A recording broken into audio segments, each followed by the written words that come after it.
Hey guys, I'm Mason. I'm a completely blind wrestling fan, and this is my podcast, Wrestling in the Dark.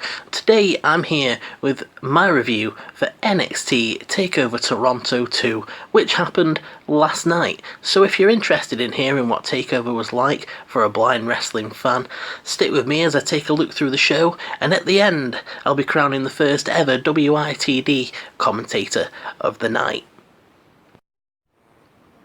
Despite waking up at 6 AM to watch this so that I could get a nice early start, I was actually in a fairly good mood and looking forward to it, and this opening match didn't disappoint. So despite the fact that I wasn't really ready to listen to listen to Slipknot at 6 AM, I still enjoyed this opening match. I thought the commentators did a really good job. The worst thing that any of them said was Beth calling Nigel a fuddy-duddy though, because I was like, a fuddy-duddy? Really?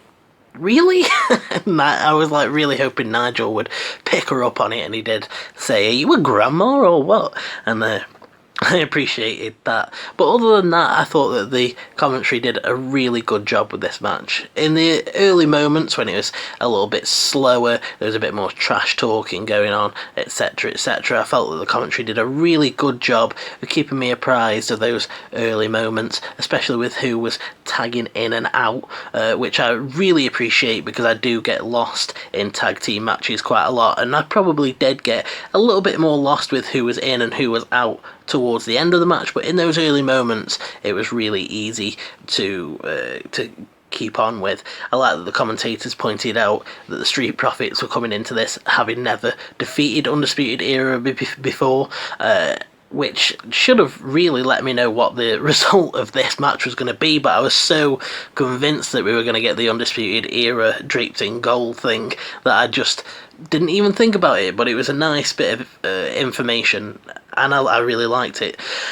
I also appreciate that Street Profits had that sort of edge to them again, like what they did with the Viking Experience a few months back, where it was like, we like having fun, but don't think we're a joke because we will mess you up, and I really liked that. Fish and O'Reilly were using tag team offense quite a bit, and I really appreciate that because I do like tag team tandem offense, even though I do get lost with it quite a lot. But they were cutting off Dawkins in the corner for quite a bit of this.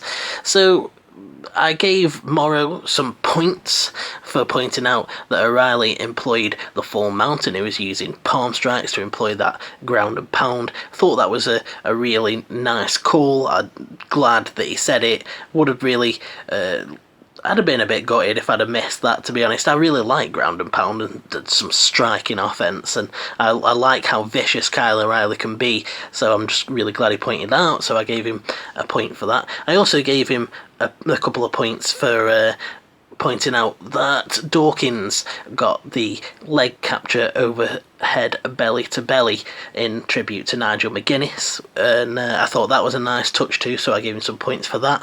However, he lost them a little bit later on by just doing, "Oh, Dawkins, here he comes, airborne," and I was like, okay, can you just please tell me a little bit more of what's going on here?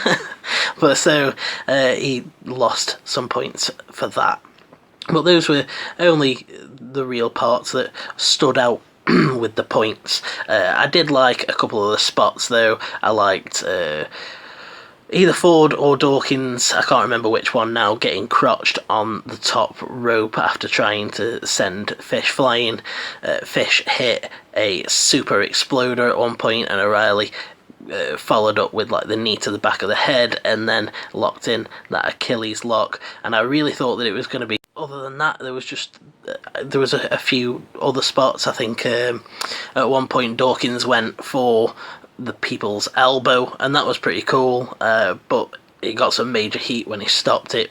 Like I said, I thought that I got kept apprised of this match pretty well. Even the finish with Dawkins hitting spears on both O'Reilly and Fish, and then Ford hitting his frog splash for the win.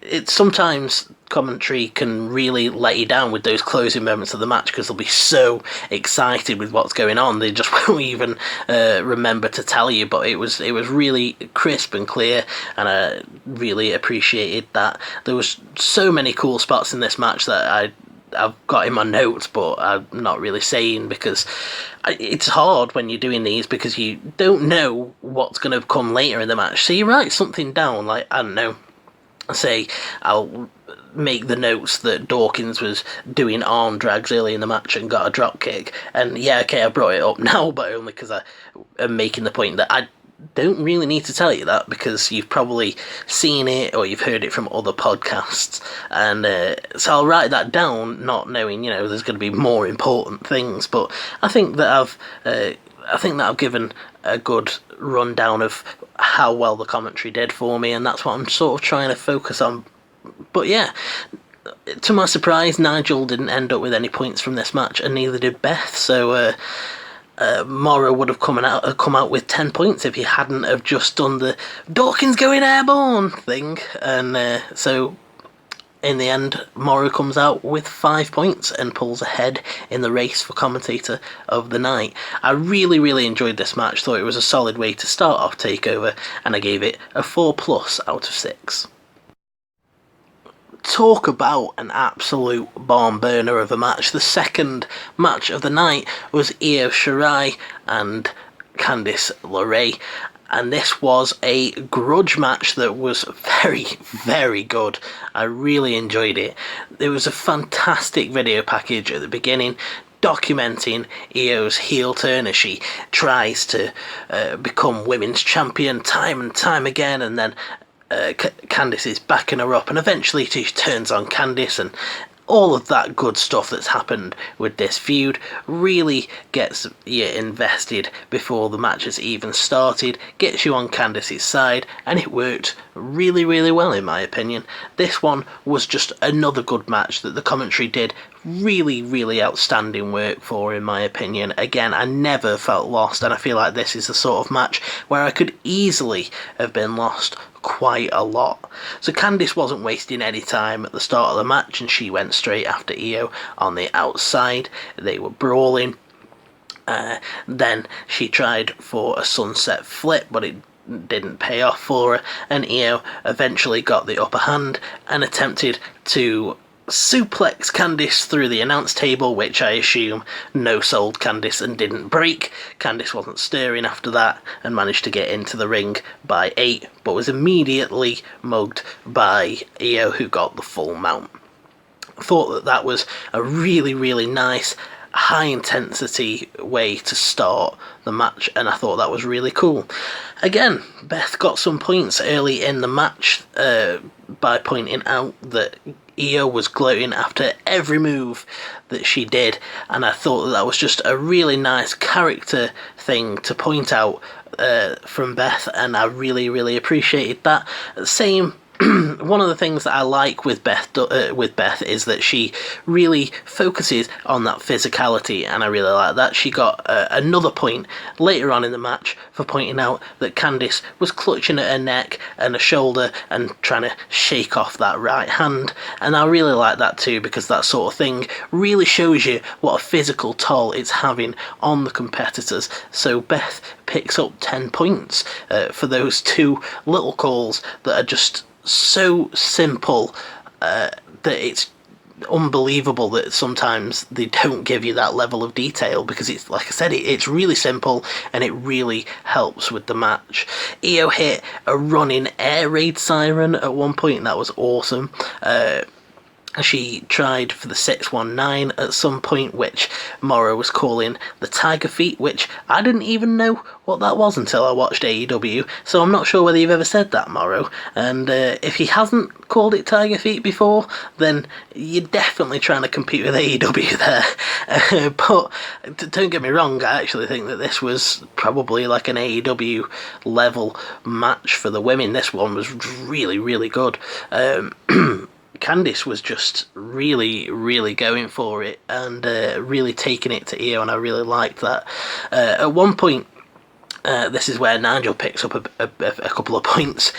She manages to hit a reverse Rana while she's up in the fireman's carry, and then not long after she hits a middle rope swinging net breaker, and and Nigel points out that her neck landed roughly 2, so I give him a point for that, as well as in the finish of the match, and I really liked the finish. He points out that Io locks in the Koji clutch, but she also tied up Candice's right arm, so she couldn't tap out, she just passed out instead, and that's just such a dominant way to win the match, and a dominant but also doesn't make Candice look bad at all. Like, this match, he was just going after Io the whole time, and Io just kept like giving her some back, and it was just like, come on Candice, I really want you to get this done. When she kicked out of Io's moonsault, which I was really impressed with the call for that, because they pointed out that that's the first time anyone's kicked out of that moonsault, and I thought that was a really nice touch too, because it's like, yes Candice, come on, you're gonna get it done. And I was so behind her, and I just thought the commentary did a really good job with this match. Nigel could not believe his eyes when Io hit that top rope Spanish fly. He sounded so excited, and it's hard not to get into the match when the people who were filtering the match to you when they're filtering the match to you and they're that happy, it just really makes you invest in it, in my opinion. So yeah, in my utter shock, Beth picks up 10 points and Nigel only picks up I was gonna say he only picks up 5. Sorry, I am absolutely terrible at mathematics. Look at me, I'm like doing a podcast, I'm trying to introduce this commentator of the week thing, trying to introduce points, and I'm just terrible at maths. But yeah, Beth and Nigel both pick up 10 points in that one, putting them ahead of Mauro, who's only on 5. But I thought that this match was really good, and I give it a solid 5 out of 6. It was probably my second favourite match of the night, and that's a surprise considering what the rest of the matches were. We got a pull-apart brawl between Killian Dane and Matt Riddle, which was everything that it sounds like, and if you think that sounds good, go and watch it, because it was, but I'm not going to talk about it much because it was just a brawl. Going from what was one of my favourite matches to the match that probably disappointed me most, even though it was a really good match. I'm a huge fan of all 3 of these guys, so I was expecting this to be like a 5+, maybe even a 6 match, and it wasn't that. But I did really enjoy it. It's sort of weird to say that it was probably my least favourite, because I do think that I like it more than the opening match of the night, but I'm not that big of a fan of the Street Profits, so I was only expecting it to be around a 4+ like it actually worked out being, whereas in this I was expecting it to be a lot more, but it didn't end up working out like that. So on one hand, it's not my actual least favourite, but it was the most disappointing. So there's that. I really like all 3 of the men in this match, and I just thought that this was an absolutely incredible triple threat. Just everything that you want from a 3-way match, with someone hitting a big move and going for a cover, and someone breaking it up, or counters everywhere, and it was crazy. And to be honest, there's so many spots that I've got written down, but there's no way that I could run through them all, and I'm sort of trying to get used to not running down the match in its entirety, because you're not here to hear me do the play-by-play and give you a rundown of the spots, because you've got other podcasts for that. But I'm just trying to find a good way of really presenting it. So when it gets down to it, I really enjoyed this match, and I think it was everything that you want from a match from these 3. Everyone was doing their own thing, everyone has their own style, and it's coming together nicely. I thought that the main thing that bothered me about this match was the special entrance that Dream got. A lot of the time, commentary tries to stay quiet for those sort of things, to build the drama and let you take it in, but it just means that I don't get to know what's going on. I get a nice little song or something, but so, Dream comes out to some song about the Mounties, and then some hip-hop song, and then his entrance music hits and he comes down, and they point out that he's wearing the colours of Canada, and I just thought that was a really nice touch. He's come out as American patriotism before. Nice to see him sort of adopt that Canadian patriotism to pop the crowd, and I thought it was really good. Roderick Strong was probably the MVP of this match for me. I was really interested to see where it would go, considering that his Undisputed Era stablemates hadn't come out successful. I was like, ooh, this actually adds a little bit more drama, because I'm not sure what's going to go on now. And he really, really impressed me in this match, going around just hitting wrecking ball drop kicks and running knees and back breakers and Olympic slams. And I was like, God, please just win this match. He's so cool. I don't know why, but he's just probably my favourite member of the Undisputed Era. Sorry about that. Him and Kyle O'Reilly are both really, really impressive with those strikes and stuff, and I'm really, really into them. Pete Dunne, again, doing all of his good Pete Dunne stuff, going around trying to work a body part, trying to wishbone those fingers, just the nasty, dirty Pete Dunne offense that he does. At one point, he was trying to wishbone he was trying to wishbone Roderick Strong's fingers again, but Velveteen Dream hit like a coast-to-coast elbow to break it up. And I just think that the commentary did a really, really good job. I never felt lost in this match, with the exception of Pete Dunne hitting a pendulum backbreaker at some point that they didn't call. But they called pretty much everything else, even points where I thought they weren't going to. At one point, they were like, oh, all three are in a precarious position. Oh, and then something happened and they didn't say, and I was like, oh, you're not going to tell me, are you? But in the replay, they did point out that it was Strong hitting a second rope Olympic slam. And I was like, okay, fair enough, you told me. I won't take any points away from you. But there wasn't many points given out in this match either. I gave one to Nigel just for pointing out that Roderick Strong was really focusing on the midsection with his offense. I really like that. Even if you don't know what he's doing, you know that he's really focusing on that midsection, and it helps with the character of Roderick Strong that you know that that's something that he does every single match. And then I also gave Nigel points once Strong locked in the stronghold on both men, and he pointed out that the Velveteen Dream's back had far more torque on it than Dunne's, and was more likely to tap out because of that. And I gave him +5 for that. And I thought that he just really, really added to that moment with them both being in the submission, and really made me think, like, oh no, Dream's going to tap out. And it just really worked really well. There was just so many points where it was like, someone hits a big move, they go for the cover, but the other person breaks it up, and then like someone goes for this move, but someone intercepts them, and it was just absolutely crazy. But like I said, I never felt lost, so I would really, really recommend this match. At the end, Strong hits the end of Heartache on Dunne, and then Velveteen Dream hits him with a top rope move and then picks up the win. Really, really enjoyed this match. I gave it a 5-. I wasn't as impressed with it as I was expecting to be, but I still thought it was better than the opening match. Not quite as good as the Candice LeRae and Io Shirai match, just because I didn't feel like it had quite as much stank on it as that women's match did. Didn't really seem like these three hated each other quite as much as it did with Candice and Io, so that's why it didn't score as high.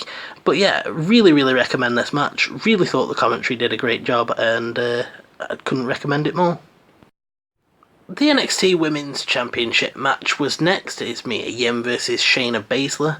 Really, really enjoyed this match too, and I ended up with the right result in my opinion, because Shayna Baszler retained her championship, and I was really hoping that she would, because I didn't personally feel like Mia Yim was the person that should take it off Baszler after she's had such a dominant run. But nonetheless, this match was really good, if somewhat frustrating from a commentary standpoint. They didn't let me down at all, but there was just bits and bobs that were frustrating. So the match started off with a video package just documenting loads of stuff about Mia Yim, about the fact that she's from SoCal. She talks about it being a war zone right outside her front door. It shows you please sign Mia, and Baszler talking trash about her, etc, etc. They draw those lines, and it was a really, really solid video package. And then the story of this match really is Mia Yim fighting fire with hotter fire, I guess, is fighting a heel with more heel offense, but being a face while you do it. It really frustrated me, really, that Mia Yim was using some really dirty tactics in this match, but because she's the face, Morrow and Beth were both like, oh, this is fine, and Nigel was the only one that was infuriated by it, which I definitely gave him a +5 for, because, you know, that's just yeah, you have to, because I really didn't like the fact that they were, you know. So throughout this match, let's get to it anyway, the actual match. Mia Yim was employing dirty tactics this whole match. So she's getting handfuls of hair, and she's gouging the eyes and getting fish hooks, and what she's mainly trying to do is give Shayna a taste of her medicine, and she goes after that arm. At one point she goes for a suicide dive, and Baszler moves, but Yim manages to send her into the steel steps, and after that she injures her arm and starts working that all match, and that played in quite nicely because Nigel was constantly talking about the fact that the arm was injured, and also the fact that Shayna was going to have to try and find an alternative way of doing her offense, because, you know, she's got the strikes and she goes for the submissions. Maybe she's going to have to use her legs more, and I really like that, especially with the fact that it played in to the finish of the match. One of the cool spots was Mia Yim hitting an avalanche code blue, and I really like that when Yim went for that eye gouge, Nigel McGuinness was just absolutely infuriated. I really like the switch up in Baszler's style of using those knee strikes, etc., instead of using her arm. I gave Nigel +5 at one point for pointing out that she had been avoiding using her right arm for a while, but hit a forearm with it, and that made her flinch a little bit. She showed signs of that affecting her. At one point she was trying for the Kirifuda clutch, but Yim targeted the right arm to get out of it. Felt like the commentary in general was really, really good for this match, just in terms of the play-by-play, and I really enjoyed Nigel getting outraged by it. It was sort of frustrating with Beth, like I said, just like, oh, it's fine because, you know, Shayna Baszler's done messed up stuff in the past, and she hasn't always played clean, and I'm like, I don't care whether Baszler's not always played clean. This is like a separate match. Yim should not be breaking the rules like that. I was just completely on Morrow's side. At one point, getting tongue-tied. At one point, Mia Yim did the arm stomp that Baszler's been doing to everyone, and I thought that was pretty cool. She yelled, "This is karma!" right before she did it, and Baszler sold it really, really well. She really sounded like she was in pain. And then towards the end of the match, she was trying to lock it. Well, I say towards the end, the actual finish of the match, she's trying to lock in that Kirifuda clutch, but Mia Yim is resisting, and she can't get it locked in properly because her arm's hurting, and she locked in the triangle using the legs, and that was what Mia Yim tapped to. Thought it was a really, really solid match. Like I said, I thought that this was the right decision. I know a lot of people were expecting Mia Yim to win it, were ready for her to win it, but I didn't think it was. I wasn't really that impressed with Mia Yim's promo abilities, and that's really one of the only things that I've got to go for, just is that character and promo sort of skills, and I don't think that she's really anywhere near Shayna's level with that, and I just didn't think she was the right person to take it off her. But nonetheless, nothing really stood out commentary wise, but again, I never really felt lost, and I gave this a solid 4+ out of 6. Man, this main event was absolute insanity. Let's get to it, but I'm going to have to tackle each fall in its own part because I can't remember that much. But yes, for the NXT Championship, it's Adam Cole versus Johnny Gargano for the third time in a 2 out of 3 falls match, which was basically a 3 stages of hell match. I really enjoyed this first fall, which was the traditional wrestling match that Adam Cole chose because he's beaten Johnny like that twice. And this could have been a match on its own. It could have been a standalone match that I would have been pleased with, and that just speaks to the level of talent of these two. I really enjoy Cole and Gargano's matches. They're just so action-packed and unbelievable and such a spectacle. It's just like watching people, it's like watching creator wrestlers who've had their stats just turned up and nothing affects them. But it also really affects them, which is just, it's such a weird dichotomy, but it works really well.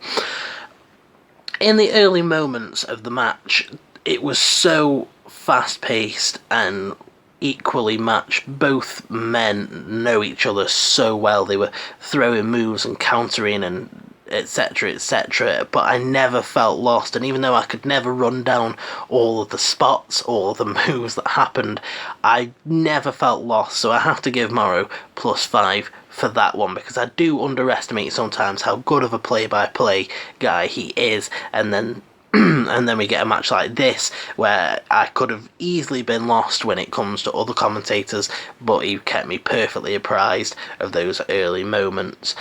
Gargano was trying to work Cole's knee throughout this first fall, going back to it on multiple occasions, on one point trying to expose it, taking the knee pads off, etc. They both got counters to big moves of each other's, and I like that. At one point Gargano went for a DDT, but Cole countered and got a wheelbarrow suplex onto the corner of the apron. Thought that was really cool. The fact that Gargano was working the knee came into play, and I like that Nigel McGuinness kept that as a part of the match. At one point Cole hit a wheelbarrow suplex with the bridge, and afterwards Nigel pointed out the fact that Adam Cole was clutching his knee because the effort of doing the bridge to try and pin Johnny had damaged the knee more, and I just thought that was a really cool call, so I gave Nigel +5 for that. There was attempts at Panama Sunrises everywhere. At one point Gargano countered the Panama Sunrise with a sunset driver, and then towards the end of the first fall, Cole gets outside, goes and fetches a chair, and the commentators are like, oh, what's going on? Like, he can't use that. And then he gets in, and he gets the ref distracted with the chair, and well, the ref is like more focused on the chair than what's going on. Adam Cole just boots Johnny in the dick, I assume.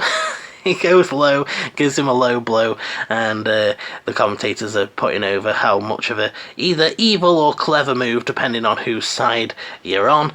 And then after that, it suddenly ends. You get to the 27-minute mark, and Gargano gets the chair from Cole, and the ref's like, I'm going to have to disqualify you if you do it, and Gargano hits Cole with the chair, causes the DQ, and Adam Cole picks up the win for this first fall, which I gave a 5- for just this fall, because I just thought it was absolutely insane, the stuff that happened in those 27 minutes. The fact that the first fall of this 2 out of 3 falls match came at 27 minutes in just really speaks to how much this could have been a match on its own.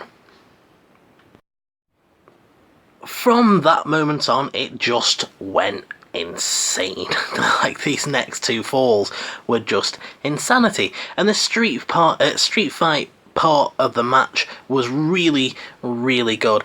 Probably not quite as good as the first or the third fall, in my opinion, but still really entertaining. So I really liked Gargano causing the disqualification with the chair shot, knowing that it would do more damage that he could possibly pick up the win for afterwards. And I really like that. It sort of reminds me of when Daniel Bryan was facing Sheamus in a 2 out of 3 falls match and did that exact same thing, but I thought it was a really nice spot, especially considering the comparisons that people have drawn between Johnny Gargano and Daniel Bryan anyway. But from the minute that first fall gets awarded to Adam Cole, he just starts wailing on Adam Cole with that chair, and then the fight spills to the outside. There were so many chair shots and they were so loud. It spills to the outside and we get probably my favourite part of the match, or at least one of them, as is they're on the announce table and Gargano's going for a butterfly suplex. Adam Cole drops his hips to block the suplex and rakes the eyes, but then Gargano puts him through the Spanish announce table anyway. I gave Nigel a +5 for that because it really helped the fact that he was pointing out how desperate Cole was getting, but also being smart. Dropping the hips and blocking the suplex was a really nice, smart character thing, but also raking the eyes just carries on with that nasty, aggressive Adam Cole-esque offense that he often employs. He hit a Shining Wizard and an Ushigoroshi, which I thought was really, really cool. And then he sets up the steel chair in the corner of the ring. They're fighting it a little bit more, and eventually Gargano sends Cole face first through the chair with a lawn dart and picks up that second fall, and I gave it a strong 4+ for this part.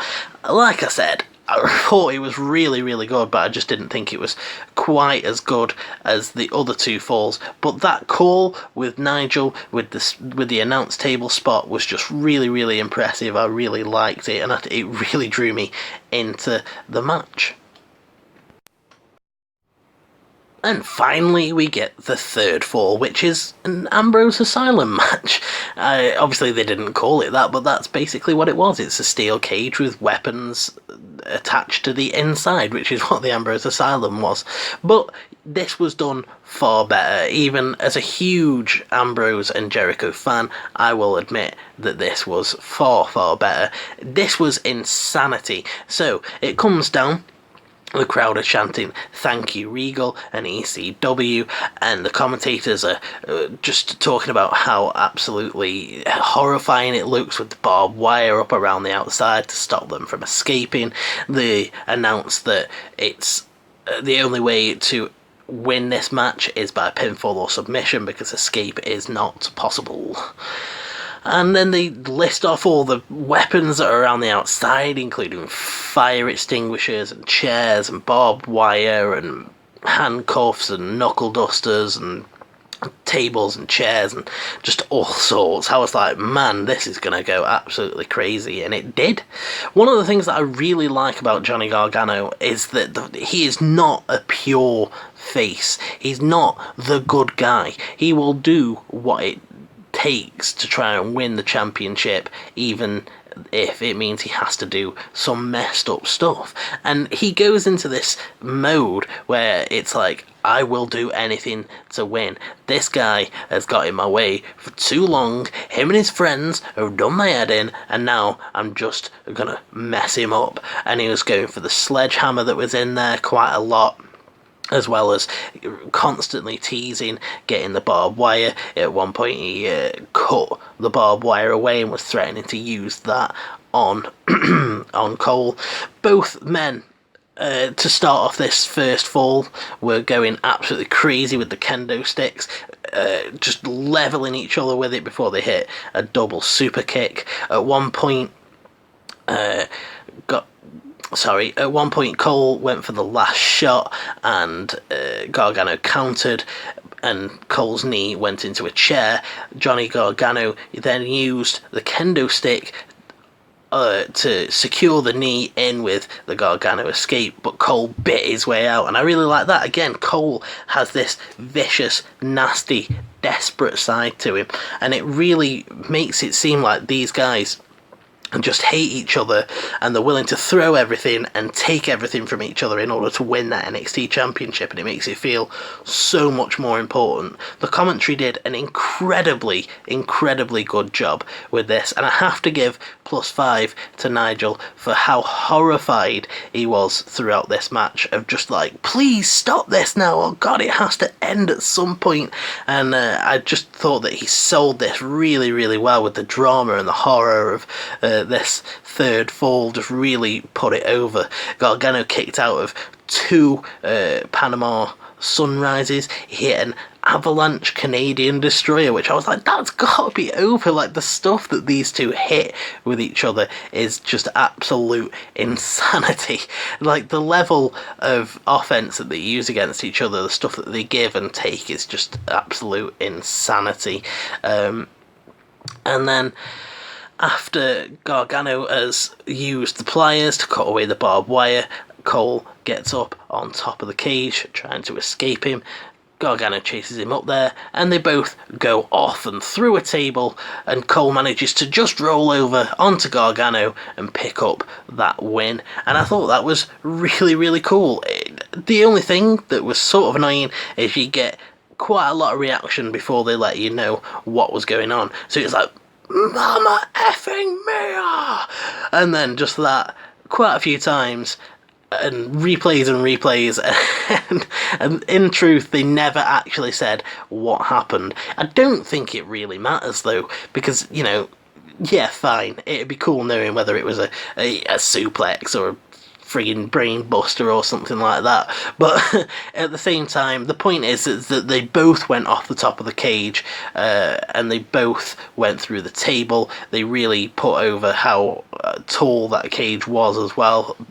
I gave Beth +5 for marvelling at how scarily high it was. And I just think that throughout this whole match, all 3 falls, the commentary did a really good job. I never really felt lost, and never felt like they were just reacting to things. They give me useful information, and I just really enjoyed it. I gave this match as a whole a 6 out of 6, because this third fall itself was a 5+, and, you know, I just think in general this match was better than I ever expected a 2 out of 3 falls between these to be. And that's saying something, considering that I saw the other 2 out of 3 falls match, which was insanely good. And it's just every single time they managed to raise the bar, and I was waiting for Ciampa to come out, and it didn't happen, and I was like, okay, fair enough. I'm actually really interested to see where everything goes from here, because at the beginning of the night I thought that Undisputed Era were going to be dripping in gold, and then I thought that Roderick Strong was going to be the only one that ended up coming out with gold, and then Adam Cole was the only one that came out with it, and in a clean fashion, really. You can't really say that it was anything less than clean, because he went under the same rules as Gargano. The Undisputed Era never came out, and it was just it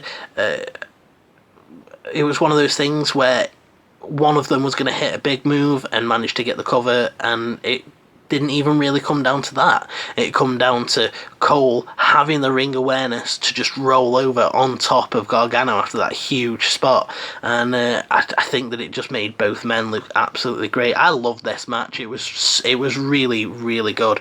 It was definitely match of the night, and definitely my very favourite one, and I think that it's just time to end this rivalry here, because I don't think that they can top this anymore now. It's like, okay, you need to just move on now, because I don't see how these two can do anything else to each other without, like, ripping reality apart.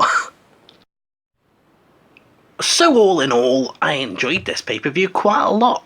Might not have enjoyed it quite as much as I enjoyed Takeover 25 or Takeover New York, but still thought it was a really strong and enjoyable takeover, even if it won't end up being one of the greatest or memorable ones of all time. I gave it a 5-.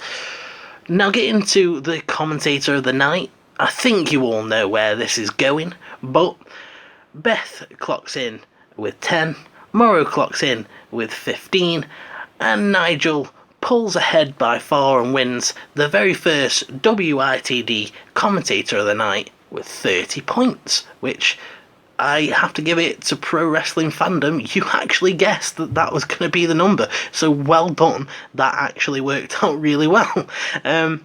Yeah, well done to Nigel McGuinness, because that was some really, really good commentating that really helped me through this pay-per-view. If you've enjoyed this episode, let me know, whether it's something as simple as clicking that like button, whether you have your say on what you thought of NXT TakeOver in the comments section or on Twitter at Mason_WITD, or whether you invest, you hit that subscribe button and the notify bell, and then you never miss another episode of WITD, and we can be best mates. Right guys, I'm off, and you should have a good one.